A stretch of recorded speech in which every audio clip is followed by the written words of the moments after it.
ਜੇਕਰ ਸੱਚੀਓ ਸਾਡੇ ਪ੍ਰਧਾਨ ਮੰਤਰੀ ਜੀ ਇਮਾਨਦਾਰੀ ਨਾਲ ਆਪਣੇ ਲੋਕਾਂ ਦੇ ਲਈ ਪੰਜਾਬ ਦੇ ਲੋਕਾਂ ਨੂੰ ਬਚਾਉਣ ਲਈ ਆ ਰਹੇ ਨੇ, ਕੁਝ ਕਰਨਾ ਚਾਹੁੰਦੇ ਨੇ, ਤਾਂ ਸਾਡੀ ਬੇਨਤੀ ਹੈ ਕਿ ਸਭ ਤੋਂ ਪਹਿਲਾਂ ਇਸ ਗੱਲ ਦਾ ਕੰਟਰੋਲ, ਇਸ ਗੱਲ ਦਾ ਧਿਆਨ ਰੱਖਣ ਦੀ ਲੋੜ ਹੈ ਕਿ ਇਹ ਹੜ੍ਹ ਆਏ ਕਿਉਂ। ਸੰਯੁਕਤ ਕਿਸਾਨ ਮੋਰਚਾ ਗੈਰ ਰਾਜਨੀਤਿਕ ਦੇ ਆਗੂ ਜਗਜੀਤ ਸਿੰਘ ਡੱਲੇਵਾਲ ਨੇ ਦੇਸ਼ ਦੇ ਪ੍ਰਧਾਨ ਮੰਤਰੀ ਨਰਿੰਦਰ ਮੋਦੀ ਦੇ ਪੰਜਾਬ ਦੌਰੇ ਮੌਕੇ ਕੁਝ ਮੰਗਾਂ ਸਾਹਮਣੇ ਰੱਖੀਆਂ ਹਨ। ਉਹਨਾਂ ਕਿਹਾ ਕਿ ਇਹ ਜਾਣ ਕੇ ਚੰਗਾ ਲੱਗਿਆ ਕਿ ਦੇਸ਼ ਦੇ ਪ੍ਰਧਾਨ ਮੰਤਰੀ ਨੂੰ ਪੰਜਾਬ ਦੇ ਕਿਸਾਨਾਂ ਦੀ ਯਾਦ ਆਈ ਹੈ ਤੇ ਉਹ ਦੌਰੇ ਤੇ ਆ ਰਹੇ ਹਨ, ਜਦਕਿ ਇਹ ਦੌਰਾ ਬਹੁਤ ਪਹਿਲਾਂ ਹੋ ਜਾਣਾ ਚਾਹੀਦਾ ਸੀ।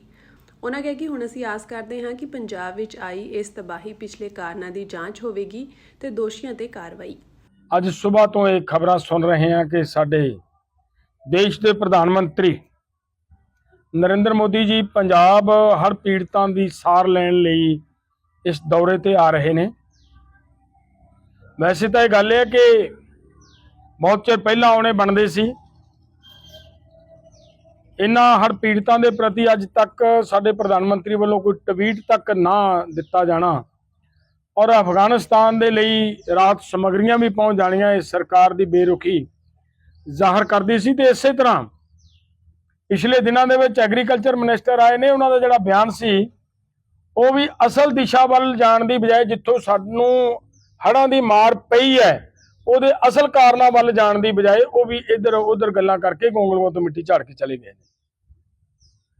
ਤਾਂ ਚਲੋ ਆ ਰਹੇ ਨੇ, ਲੱਗਦਾ ਪਤਾ ਕਿ ਦੇਖਦੇ ਆ ਕੀ ਕਰਦੇ। ਜੇਕਰ ਸੱਚੀਓ ਸਾਡੇ ਪ੍ਰਧਾਨ ਮੰਤਰੀ ਜੀ ਇਮਾਨਦਾਰੀ ਨਾਲ ਆਪਣੇ ਲੋਕਾਂ ਦੇ ਲਈ ਪੰਜਾਬ ਦੇ ਲੋਕਾਂ ਨੂੰ ਬਚਾਉਣ ਲਈ ਆ ਰਹੇ ਨੇ, ਕੁਝ ਕਰਨਾ ਚਾਹੁੰਦੇ ਨੇ, ਤਾਂ ਸਾਡੀ ਬੇਨਤੀ ਹੈ ਕਿ ਸਭ ਤੋਂ ਪਹਿਲਾਂ ਇਸ ਗੱਲ ਦਾ ਕੰਟਰੋਲ, ਇਸ ਗੱਲ ਦਾ ਧਿਆਨ ਰੱਖਣ ਦੀ ਲੋੜ ਹੈ ਕਿ ਇਹ ਹੜ੍ਹ ਆਏ ਕਿਉਂ।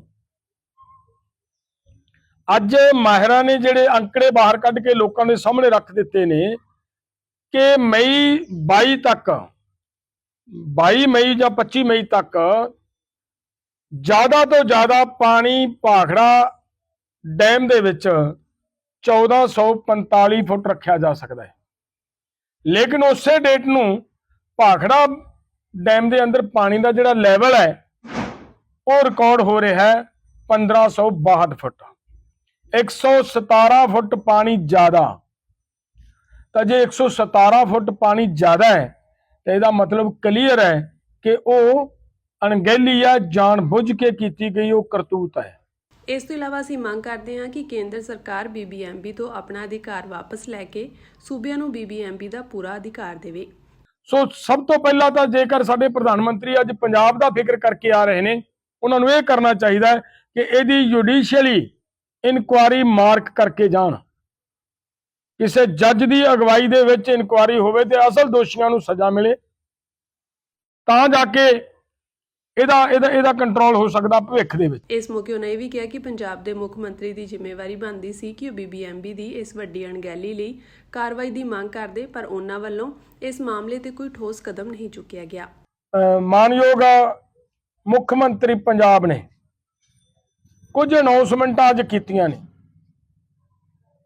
ਅਸੀਂ ਉਮੀਦ ਕਰਦੇ ਸੀਗੇ ਕਿ ਮੁੱਖ ਮੰਤਰੀ ਸ਼ਾਇਦ ਇਹ ਅਨਾਉਂਸਮੈਂਟ ਕਰਨ ਕਿ ਜਿਹੜਾ ਭਾਖੜਾ ਬਿਆਸ ਮੈਨੇਜਮੈਂਟ ਬੋਰਡ ਦੀ ਗਲਤੀ ਨਾਲ ਜਿਹੜਾ ਇਹ ਹੋਇਆ ਹੈ, ਇਹਦੇ ਪ੍ਰਤੀ ਅਸੀਂ ਸੁਪਰੀਮ ਕੋਰਟ, ਹਾਈ ਕੋਰਟ ਦੇ ਵਿੱਚ ਰਿਟ ਪਾਵਾਂਗੇ, ਕੇਸ ਕਰਾਂਗੇ ਔਰ ਉਹਨਾਂ ਅਧਿਕਾਰੀਆਂ ਨੂੰ ਕਟਹਿਰੇ 'ਚ ਖੜੇ ਕਰਾਂਗੇ ਜਿਨ੍ਹਾਂ ਦੇ ਕਰਕੇ ਸਾਡਾ ਪੰਜਾਬ ਡੁੱਬਿਆ। ਲੇਕਿਨ ਇਹਦੇ ਵਿੱਚ ਕੋਈ ਗੱਲ ਸਾਡੇ ਮੁੱਖ ਮੰਤਰੀ ਨੇ ਨਹੀਂ ਕੀਤੀ, ਕੈਬਨਿਟ ਨੇ ਨਹੀਂ ਕੀਤੀ।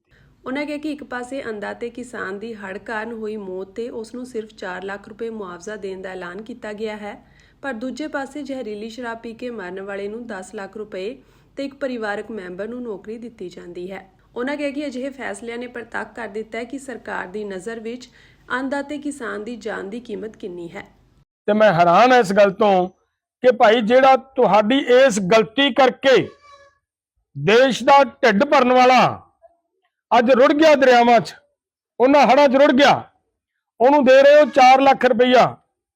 ਤੇ ਤੁਹਾਡੀ ਗਲਤੀ ਸੀ, ਉਹ ਗਲਤੀ ਉਹ ਵੀ ਤੁਹਾਡੀ ਸੀ, ਲੇਕਿਨ ਇਹ ਫਰਕ ਜ਼ਰੂਰ ਆ ਵੀ ਇਹ ਤੁਹਾਡਾ ਫੂਡ ਸਿਕਿਉਰਿਟੀ ਦਾ ਸਿਪਾਹੀ ਸੀ ਜਿਹੜਾ ਰੁੜਿਆ, ਤੇ ਉਹ ਜਿਹੜਾ ਪਹਿਲਾਂ ਸ਼ਰਾਬ ਪੀ ਕੇ, ਜ਼ਹਿਰੀਲੀ ਸ਼ਰਾਬ ਪੀ ਕੇ ਬੰਦੇ ਮਰੇ ਨੇ, ਉਹ ਇੱਕ ਆਮ ਵਿਅਕਤੀ ਸੀ ਤੇ ਉਹਨਾਂ ਨੂੰ ਤੁਸੀਂ 10-10 ਲੱਖ ਰੁਪਏ ਦੀ ਅਨਾਉਂਸਮੈਂਟ ਕੀਤੀ ਹੈ, 10-10 ਲੱਖ ਰੁਪਇਆ ਦਿੱਤਾ ਹੈ, ਪਰਿਵਾਰ ਦੇ ਇੱਕ ਮੈਂਬਰ ਨੂੰ ਨੌਕਰੀ ਦਿੱਤੀ ਹੈ।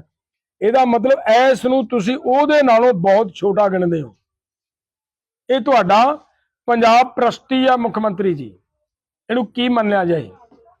ਔਰ ਜਿਹਦੀ ਅਸੀਂ ਘੋਰ ਸ਼ਬਦਾਂ ਦੇ ਵਿੱਚ ਨਿੰਦਾ ਕਰਦੇ ਤੇ ਨਿਖੇਧੀ ਕਰਦੇ ਹਾਂ ਔਰ ਇਹਨੂੰ ਰਿਜੈਕਟ ਕਰਦੇ ਹਾਂ, ਰੱਦ ਕਰਦੇ ਹਾਂ।